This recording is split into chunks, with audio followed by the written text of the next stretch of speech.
Hello everybody. This is me, Ritoma, your host and your host for today. And today I'm back with another guest again and with another pioneer, I can say.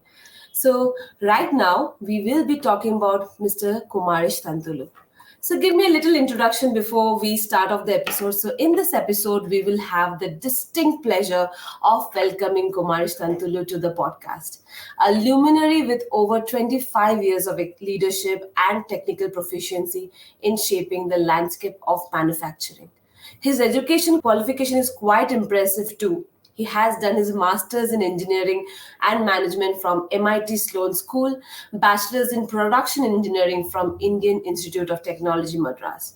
He has been an instrumental in spearheading transformation initiatives across research and development and new product development.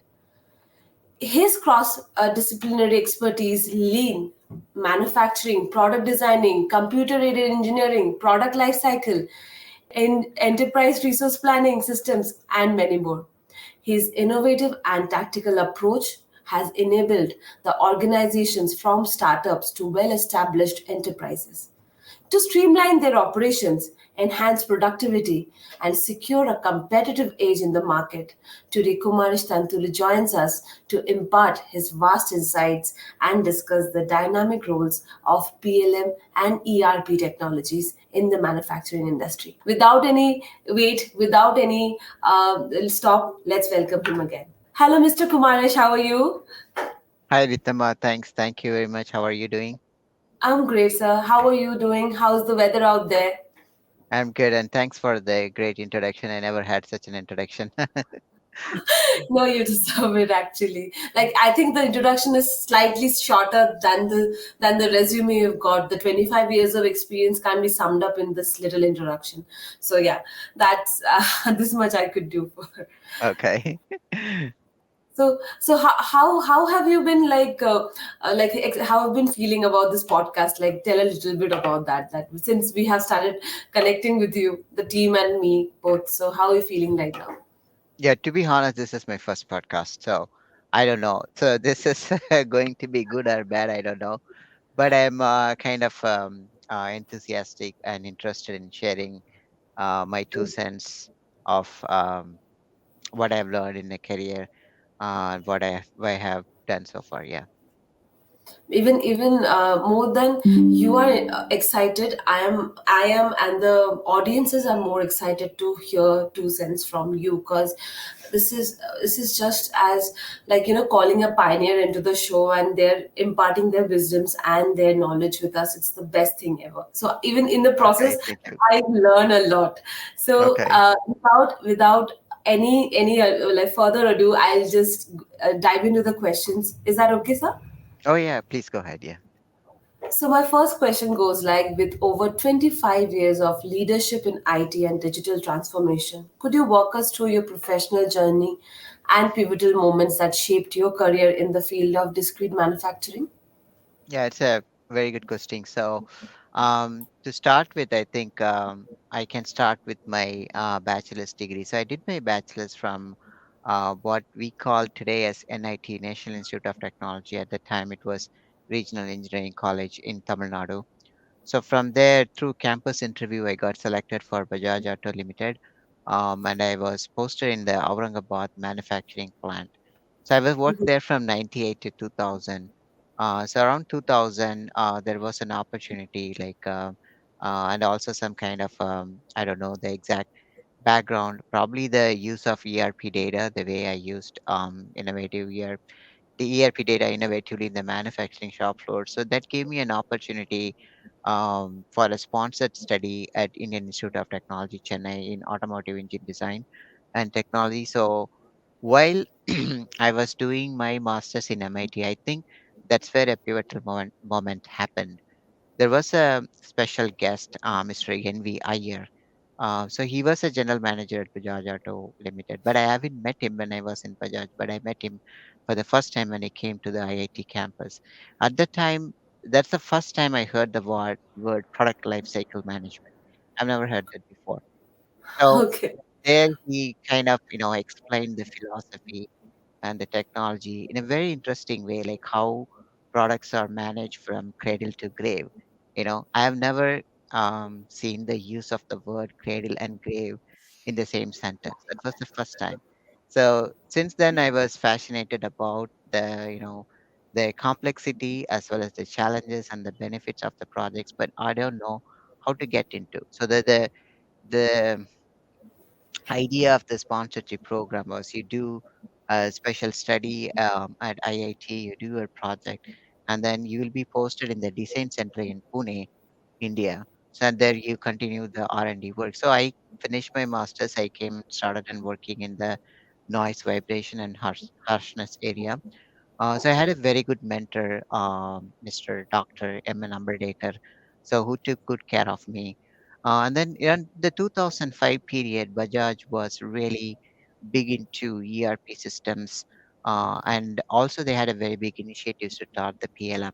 So at that time, Bajaj was kind of one of the early adapters and pioneers of adapting new technology everywhere. So the ERP implementation at Bajaj was well spoken, and they also started parallelly this PLM initiative. That's where I grabbed the opportunity and volunteered myself to be a representative of the R&D department. At the time I was working on the three-wheeler segment, which is a very popular segment still today for Bajaj Auto for rickshaws and light pickup trucks that they have. So from 2005 onwards, I never looked back on the PLM domain. So I slowly shifted from my NVH computer aided engineering and the hands-on product design experience to product lifecycle management.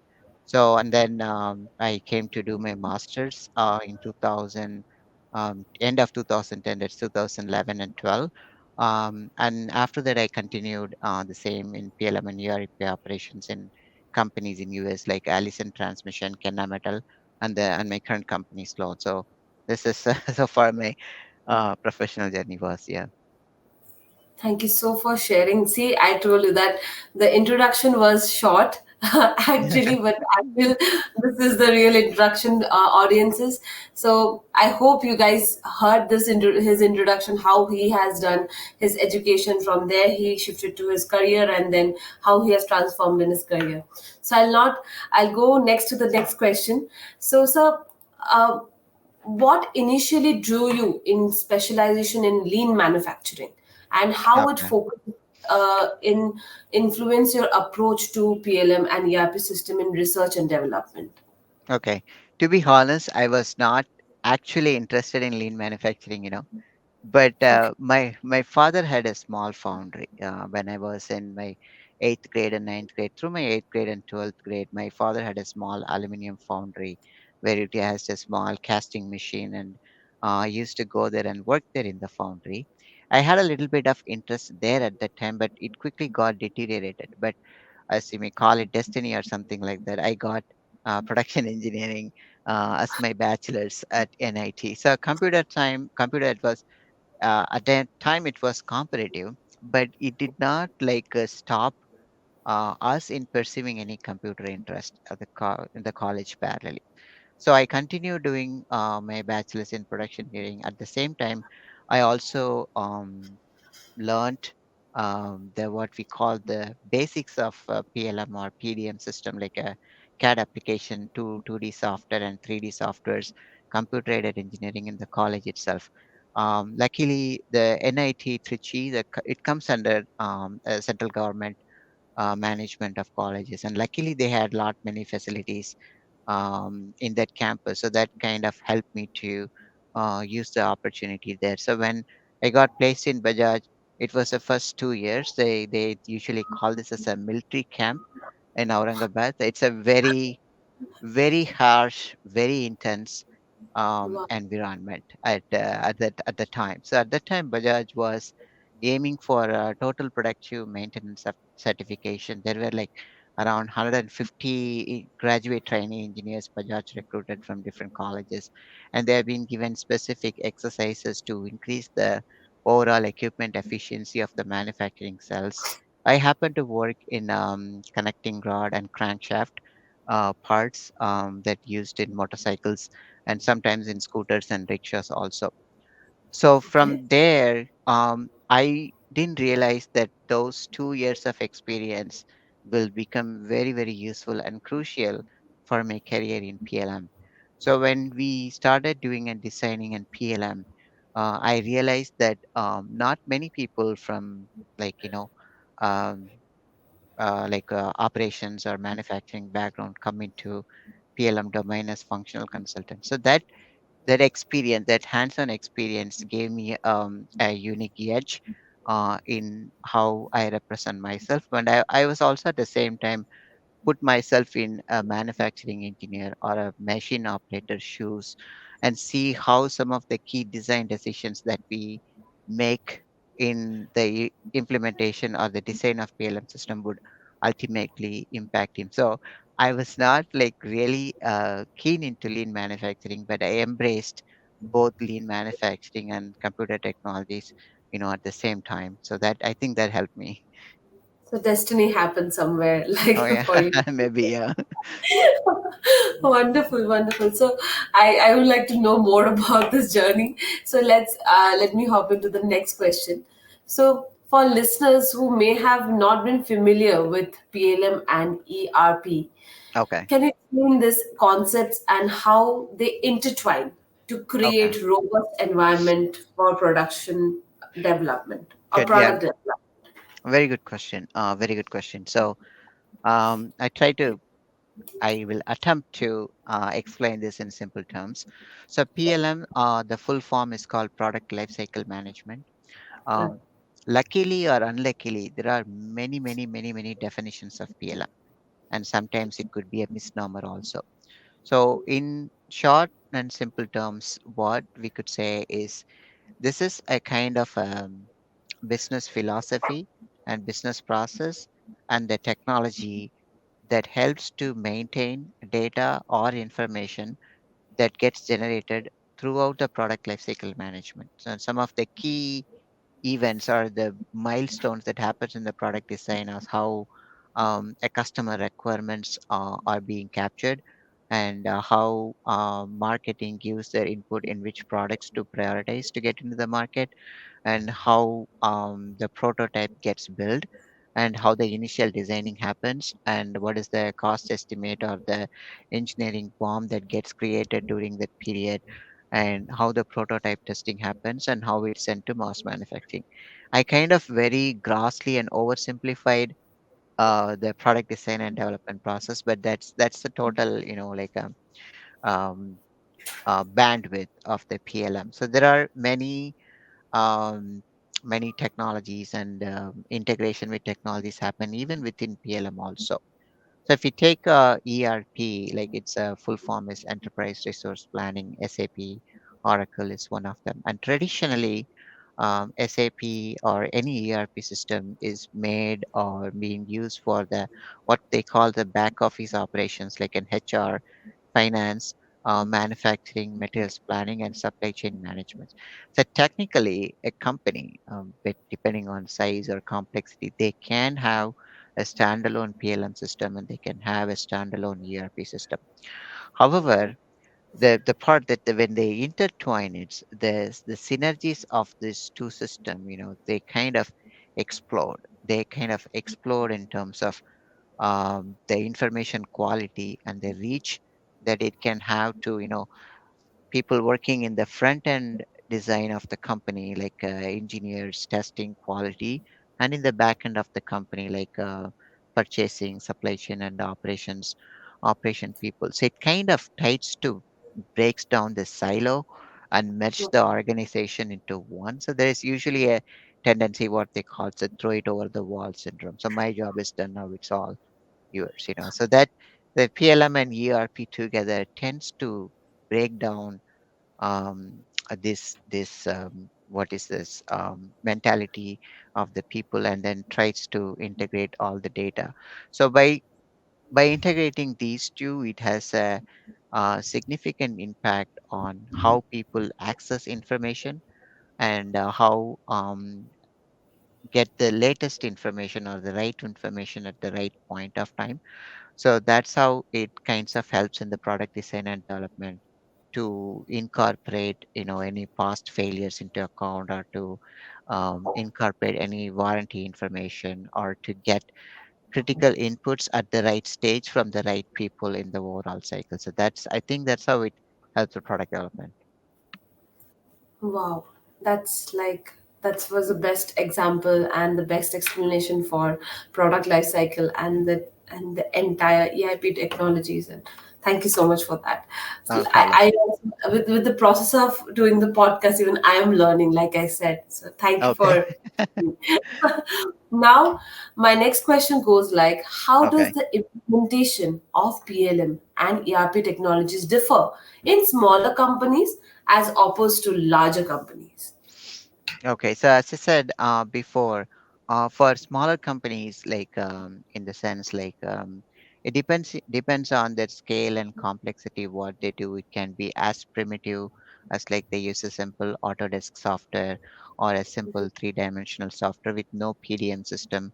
A Right, slightly better small and medium enterprise could have a small PDM system, which kinds of allows them to check in and check out the drawings or design files safely without storing from the without storing in the network folder or getting accidental deletion or by people misusing those kind of data. But in a typically this is for a design company like examples. If the primary focus of the company is the manufacturing, they may just be just okay with an ERP system with no standalone PDM or mm-hmm. PLM system. So I use the word PDM. I think it needs some context of what we mean by PDM.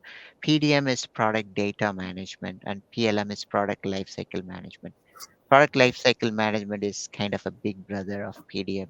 Like PDM, it just make like a safe vault for storing the files and documents, but PLM is more wide. It's more breadth and depth included in the PLM. So, for a smaller company coming back to the ERP system, they can have a standalone ERP system to do the manufacturing, production planning, and all. But when the organization size and complexity develops, as I said before, it becomes imperative and mandatory to have these two applications merged together Right. for the better product design and development functions. So the companies in the market, say for example, to give more context, so for example, SAP has never been a prominent PLM player in the market, but they have in the past 7 8 years they have been catching up with it. But SAP was very strong in the Right. back end operation. So from the back end operation, they try to come to the CAD and design of it. At the same time, Right. Siemens Team Center PLM, they are very much focused on the CAD and the PLM side, and then they try to come to this manufacturing side by acquiring companies and acquiring more technologies in that one. So there is a kind of convergence happening Mm-hmm. needs to happen in terms of technology, as we all know, like um, all technologies, converge to one point. So likewise for big companies, I think it's means in this competitive environment, they cannot survive without having a good investment and having a good process designed in both PLM and ERP systems. All right. Okay. Uh, I would require more in details for understanding this concept for myself, but for the Okay. users for the users out there, uh, yeah. But the definition was completely like understandable, and I was understanding. But as I don't have the background of it, maybe Okay. yeah. So that's It's why. okay. So I'll jump into the next question is, could you share a success story where implementing PLM and ERP notably improved a company's product development process? Any kind of a Okay. success story would work. I'm just thinking. So if we think Bajaj is an very old company. Okay, Right, so when we started this PLM implementation project in 2005, there were many manual drawings and many other legacy data that were not even in computer. They were in some dark record room somewhere in the basement and somewhere in the top of the building where only people had special access with special keys and special locks and the keys being lost and the locks being unusable. So that was that kind of condition do before 2005. So when I took over the project, so there were already some digitalization and scanning work when going on, but we used this opportunity to like consolidate 30, 40, 50 years of engineering data, drawings, and many other things, and then we uploaded them into PLM system with the right classification and indexing and label, so that it can be searched quickly and get faster. And that itself was a big achievement in itself. So Right. they're consolidating all the data. So I think we also like integrated ERP systems on PLM, like one of the few companies in India that has done this one. So I think that was that also helped in making like engineering changes faster. I mean, engineering changes is like you have a design that's running in the vehicle, and it's in the vehicle is in the field, and that's been running successfully for 5 years. Now we want to change the design of the product for improvement or for better cost or better efficiency. Then it goes through the whole engineering change process. When it is manual, like it's a big file with a lot of papers and drawing that will go on from desk to desk, like the Right. work happens in government offices. So we Right. completely broke that protocol. So it all went digital through workflows, and they all get at the right time. So there is no delay or rework or missing paperwork in that. I think that's a good example that helped like enhancing or improving the product design and engineering changes faster. That's wonderful. Thank you for sharing that wonderful success story you've got.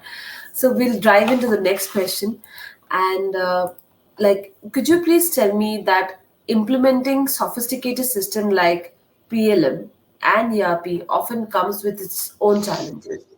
Can you discuss the most common hurdles and strategies you use for overcoming them, or you used for understanding that okay, this problem can come, so I need to shield myself, kind of like Okay. that.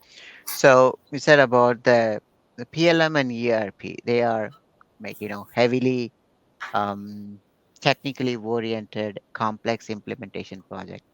Right. Ironically, the big problem or the challenge comes not from the technology in itself, but from the people side. So any implementation, so even the digital transformation is nothing about digital. It's all about people transformation Right. actually. Right. So the Yes. PLM and ERP implementation is also facing the same kind of challenge, because technically what do these technologies do is to, some kind of disrupt the existing business process, some kind Right. of way to disrupt the old ways of doing, and forces us to a new ways of doing Right. the thing. So there is an apprehension with the people, and also sometimes it goes back or relates to the job security. Like if the PLM and ERP comes, like if what happens to my job. I've seen many examples, like people who are so much fond of Microsoft Access database, or they have everything in Excel. So when the PLM or ERP such technologies come, so they kind of gets everything like what we call I'm not getting that word. A system of record. So when everything gets published in the system of record, it Mhm. becomes challenging, and there is a what we call people fail, like this is a risk for their current job and something like that. So that's a people challenge is the first challenge that I would prominently address in this project. So to overcome this, the first there has to be there are multiple ways to overcome this, but I will just focus on a few.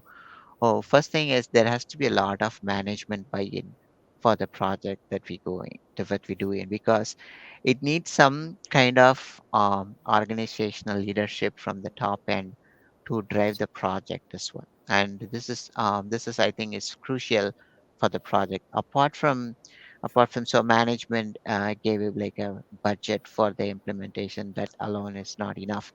So there has to be like constant education and awareness, and basically addressing the question of what's in it for me, you know, for the users, for the end users of the system. The second thing that I would say is we need to engage people right from the beginning. We have to treat them and make them as a part of their project and educate and make them aware of what it can do for them. And it also kind of necessitates, they eliminate the kind of fear or apprehension that what it could do to the job of what they currently do, and how a training and a handholding can improve their career also in the long run. But when some big technology waves come in the company, and some of the positions are definitely at risk, that, to be honest, like whatever has Absolutely. been done manually so far, gets Right. replaced by a workflow in an instant. Right. So I think the people challenge and managing and handling with the people is the biggest challenge, ironically, for such a technical nature of the project. It is absolutely so true. Like usually 3 4 years back, there was a circular came like the robots will take over for all our jobs, and we will be like the labor to reduce the cost of labor, reduce the like workers and all that, they will do all robotics. So that actually it has an innate fear. But who will run the robots? Who will Yeah, run the application? So for those people is 100% required. To people correct. are making laws, it's 100%. So that fear was somewhere, like not existing, but it was still existing Yeah, somewhere. so even when we were graduating in 1998, there was a huge like Y2K problem. I don't know whether you are aware of this. There was a Y2K problem. So when the Okay. year 2000 comes, computers will think that two-digit number 00 for year ending as 1900 instead of 2000. So that was popularly called as Y2K problem. So even at that time itself, the fear was there that robots will take care and computer will eliminate jobs. But I think, in my opinion, what happens is it creates a skills gap somewhere else that needs to be filled by a different skill set people. Correct. So this is a very dynamic environment, and this has been like there for centuries. Like when paper printing or the printing machine got invented, people were scared. When telephone was invented, people were scared. Right. When just wanted to tell you a small anecdote, like when Alexander Graham Bell invented the telephone and he Mm. presented to, I don't know whether it's a Royal Academy of Science or somewhere, the first Right. response they got is this invention is useless, and we have a lot of messengers, to go in the Oh. hearts and deliver the message. So that it happens. So it happens. So uh, yeah, So it creates opportunity somewhere else. this is actually like like so kind of this. Thank you for giving me such a beautiful example. I've heard this story actually, and this is Okay. something that people give such little in the beginning. It always been like neglected, and later on it Hmm. creates a huge impact. And they're like, just imagine with Alexander Graham Bell, if he hasn't created Yeah. telephone or invented telephone, I think And this. people, yeah, that's what the response was. Like, we have enough messengers. This is a useless invention. Right, right. I'll go to the next question now. So, uh, what are the some best practices you recommend for seamlessly integrating PLM and ERP system in existing business process? Okay, so first I will, the kind of partial answer I borrow from the previous question is a people challenge. Though the best practice is to involve people from the Yeah. beginning in itself, and we need to have a lot of management buy-in. That's the first best practice I would say. So the next one is like the most kind of sometimes very bloated and sometimes very undermined aspect of the PLM and ERP implementation is cost, you know. So I have seen companies, they go with a solution A, PLM system A, and after a few years they move to solution B just for cost purposes. So there are some merits and demerits to this approach. Especially I wanted to bring in the cost aspect to share because since there is a transition to cloud happening everywhere. I think Right. PLM is not the first to go into, probably it could be the last to go into the cloud. There have been a Yeah. lot of push from major PLM vendors like Parametric Technology Corporation, Siemens, and SAP to go into cloud. So the cloud, and not all, it's not 100% cloud, you say. So there are still on-premise systems. There's a heavy CAD usage, which we need special graphic cards and powerful computer systems to handle. So, but when we integrate this PLM, especially on-prem and cloud, heterogeneous system, Right. um, the middleware that comes between the PLM and ERP. So we have to be very careful with this one. So we have to know very much about the licensing model of how it's going to cost the company, because the in this era, since the cloud came, so there have been very creative and innovative ways of billing the people in terms of license usage. What seems to be cheap on day one, it's become like very high at like end of the year when we think about the organic growth for the users or data. So there, I think there has to be have a deeper understanding and deeper due diligence in Yeah. understanding the cost of the implementation. So I think I would put that one as of the best practice. Yeah. And the third one I would like to say is most undermined item in PLM and ERP is user training. Okay. So the user training always comes at the last, the item in the project plan, and Right. in the pressure of going live. So there has been a lot of undercutting or not enough training that happens for the people, that that immediately undermines the effectiveness and the efficiency of the system. So I would think best practice for would be like give equal importance to training as any other aspects of the project. To just implement the system and then tell the people, yeah, here you go, off you Yeah. go. So this is your new system and use it. I don't think that should be an approach. But wherever, in my experience, if the user training has been conducted thoroughly and users have been made part of the system, the adaption is near 100%, You're and right.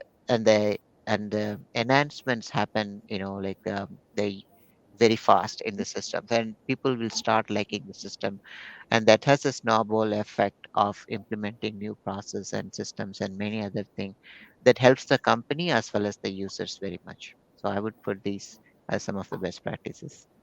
Like training is actually always helpful than giving them the system, like just on the Yeah. face. Yeah, what Like, I'm trying to say is that training is there, but it doesn't have to be namesake. So right. there has to That's be some thought and efforts put into the training aspect. So that's what I'm trying to emphasize here. perfect. Perfect. Thank you so much for this answer. Now, could you share that where you see the future of PLM and ERP system heading, especially with the advent of advanced technologies like AI and machine learning? This is my favorite question, actually. Okay, so as I said before, say every technology is converging, so they all come and meet at some point. Yeah. So with the new innovation in AI, ML and IoT, whatever we call, so they all is going to like explode in coming few years. Especially, I am thinking like I have also been doing some research in this area, how this could impact or disrupt the industry, such as how the job profile of today as a technical developer or a functional consultant would change. And people are coming up with a low code or no code solution that can completely eliminate a whole state of coders, in the Yeah. community in itself. So their all functions are inbuilt. So what you need like 5% in one place can be done like a half person, like a half full-time employee in future. Yeah. But coming to the convergence or the what we call the advancements in PLM and ERP, I could see there could be new business models generating itself. So what could not be imagined before can be done in terms of new business model, which brings in a new stream of revenue for the company. And also, there has been a lot of talks about the circular economy, like what you sell comes back to you in some form, that could be reused. So Right. those ideas and things will, I think, improve a lot. And also, like, there has been a lot of focus on companies moving into cloud, as I said. So cloud Right.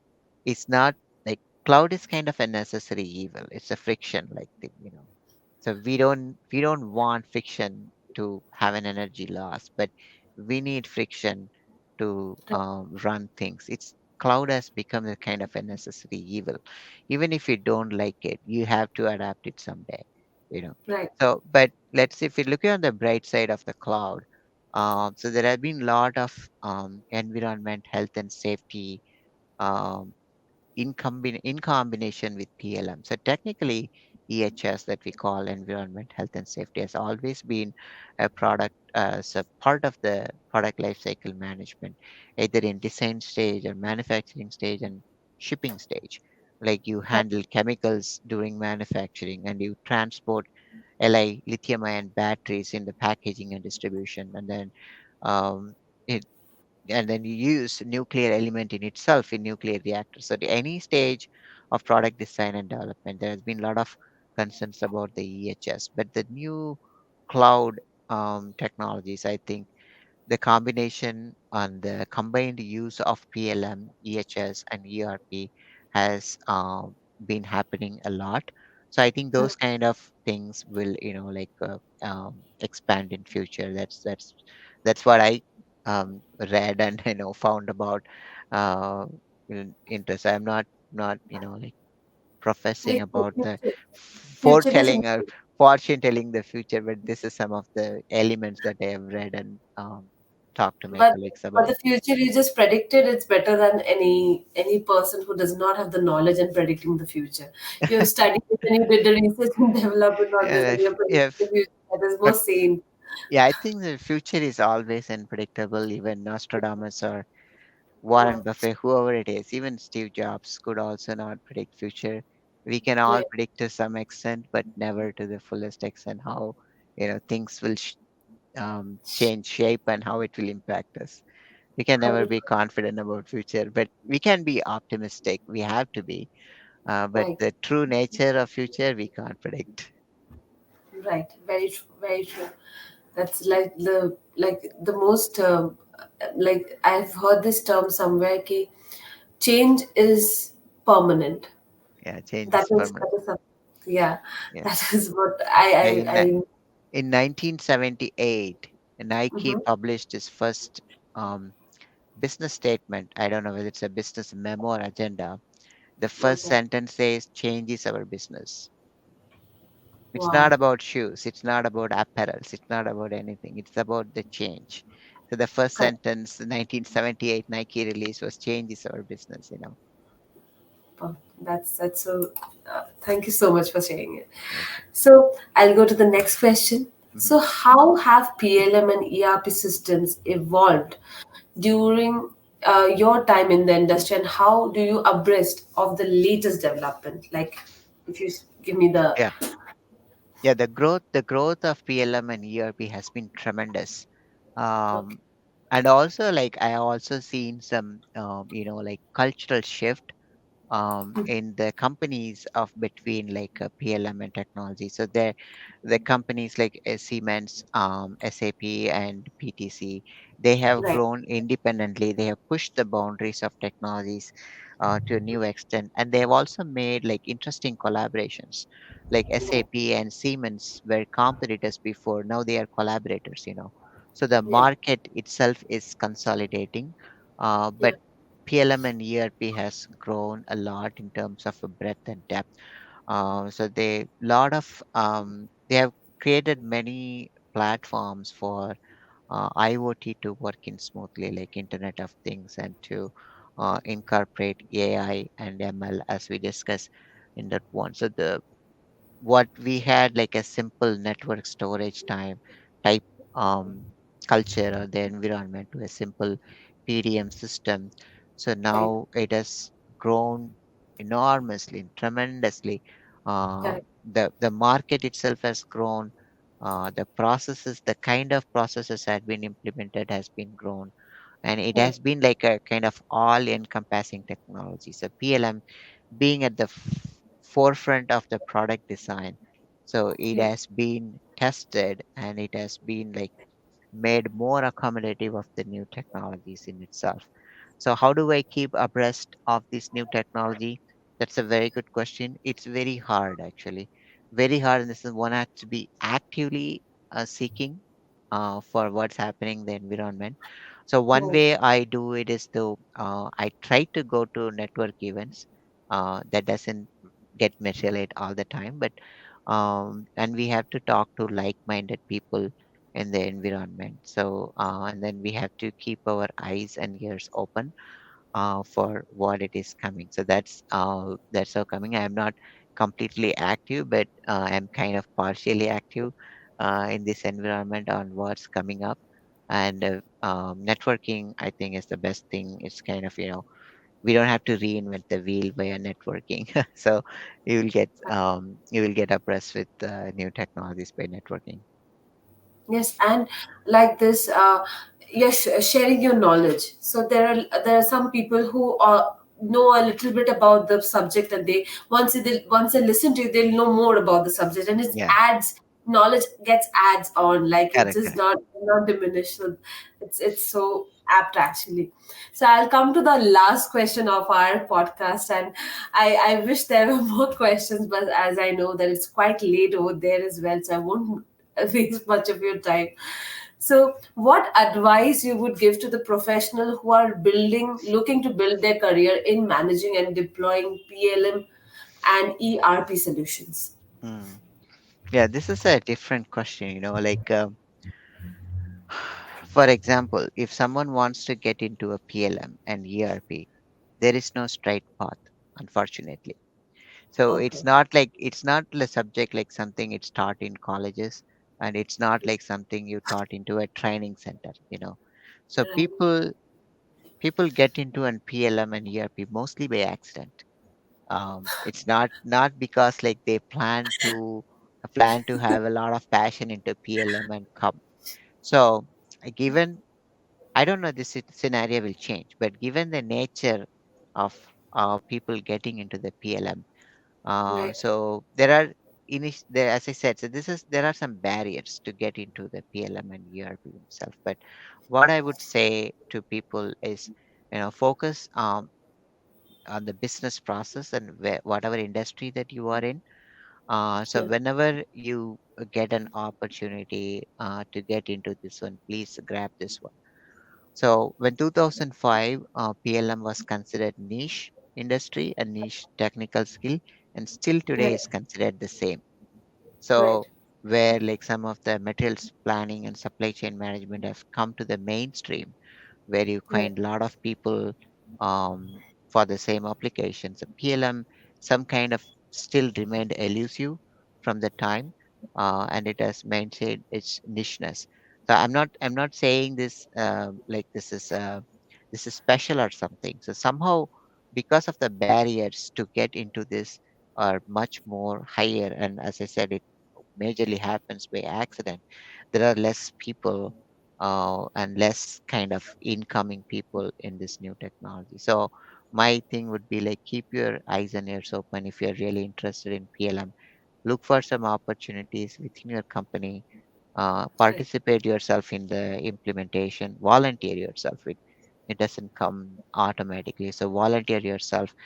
Become a subject matter expert if you just become the end user if you happen to be, and then Mhm. grow from there. So keep your eyes and ears open within the organization you look for. So that's probably my 2 cents.